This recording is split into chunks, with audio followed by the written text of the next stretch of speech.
El día de hoy les traigo la historia de cómo Messier perdió la oportunidad de convertirse en el padre de la Navidad en Francia. Estas anécdotas fueron escritas por Liselot, la segunda esposa de Felipe, en un par de cartas. La princesa palatina, antes de casarse con Felipe, era protestante. Uno de los requisitos para que ambos contrajeran matrimonio fue convertirla al catolicismo. Para conocer más sobre su historia, te invito a ver el video que hice sobre ella hace un tiempo atrás.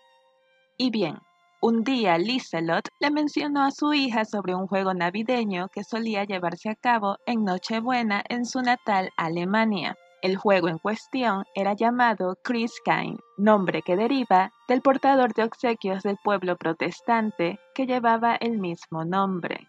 Promulgado por Martín Lutero, el mayor enemigo de la Iglesia Católica Romana, muchas familias afines a dicha religión adoptaron a este portador de regalos, que era básicamente un sustituto a San Nicolás, el portador de obsequios de los católicos. Christkind era el niño Jesús y la fecha de entrega de regalos cambió del 6 de diciembre a vísperas de Navidad. Como tal, la Iglesia luterana promovió a Cristo como el dador de regalos para que los niños se olvidaran de cualquier otro santo. Lo curioso es que el Christkind fue adoptado en áreas católicas de Alemania durante el siglo XIX y, hasta la fecha, el niño Jesús sigue siendo el principal portador de regalos en muchos países católicos de América Latina. Regresando a Liselot, ella recordaba con mucho cariño las tradiciones con las que creció y siempre intentó incorporarlas a su nuevo hogar. Los árboles de Navidad ya formaban parte de la cultura alemana en esa época, para quienes podían permitírselo. La principal mención francesa del pino de Navidad aparece en 1521 en Alsacia. El árbol está citado en un texto conservado en los archivos municipales. Los hogares protestantes adornaban sus árboles con nueces, manzanas, adornos de papel, dulces, si podían darse ese lujo, y listones de colores. Esa tradición se fue extendiendo hasta áreas fronterizas con Francia. En la propia Francia, sin embargo, el asunto de los árboles adornados no era algo relevante. Se podían ver árboles decorados ocasionalmente, pero la mayoría de católicos se mantuvieron firmes en sus propias tradiciones, las cuales eran figuras de arcilla coloridas para adornar sus hogares y muchas misas. Se mantuvo así hasta el siglo XIX.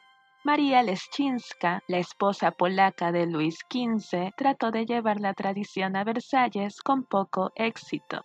Luego, Helena de Mecklenburg-Schwerin, una princesa alemana que se convirtió en princesa consorte de Francia, también lo intentó, pero corrió con la misma suerte. Al final, fueron los inmigrantes que huían de las regiones de Lorena y Alsacia durante la guerra franco-prusiana los que hicieron del árbol de Navidad algo propio en Francia. Pero volviendo a Madame y Messier, Liselot estaba bastante cautivada con la magia navideña que experimentó durante su infancia en Hannover. El árbol de Navidad, los caramelos que se colocaron en las mesas decoradas, las procesiones navideñas por las calles de la ciudad mientras sonaban tambores y trompetas y todos cantaban villancicos.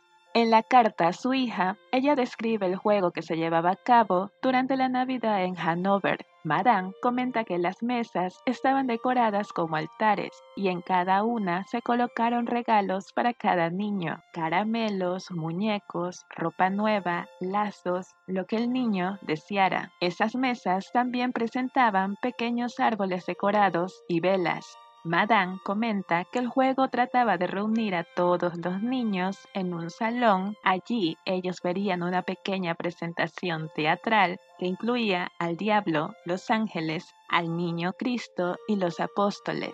El diablo regañaba a los niños por todo lo malo que habían hecho en el año, leyéndoles una larga lista. Después, Cristo daba un paso al frente y les decía que él venía a entregarles los regalos, pero ahora que había escuchado cuán traviesos habían sido durante el año, él no podría quedarse a darles nada. Luego, los ángeles hablaban con el niño Cristo para convencerlo de que los pequeños se comportarían bien el próximo año. La rutina teatral concluía con Cristo perdonando a todos los niños y estos finalmente siendo conducidos por los ángeles y San Pedro a las mesas con los obsequios. Madame vuelve a escribir sobre Christkind en enero de 1711 a su tía Sofía, y a ella le cuenta la historia de cómo una vez trató de presentarle a toda Francia su divertida manera de celebrar la Navidad. Hasta ese momento, las vísperas navideñas en Versalles eran un maratón de misas interminables, y ya que ella amaba los juegos navideños,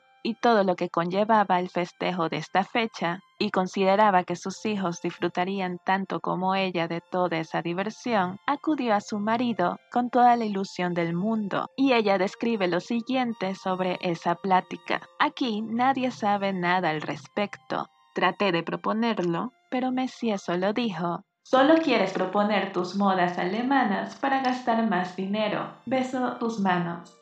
Después de eso, Madame no volvió a intentarlo.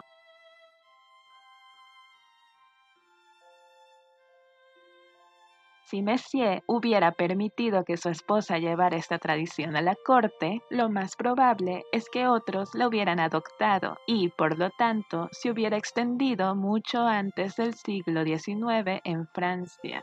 En lugar de convertirse en el padre de la Navidad francesa, Messier fue el Grinch de la Navidad francesa. Marta de Historias Contadas ha preparado un video muy especial sobre la Navidad. Te invito a verlo. El enlace se encuentra en la descripción.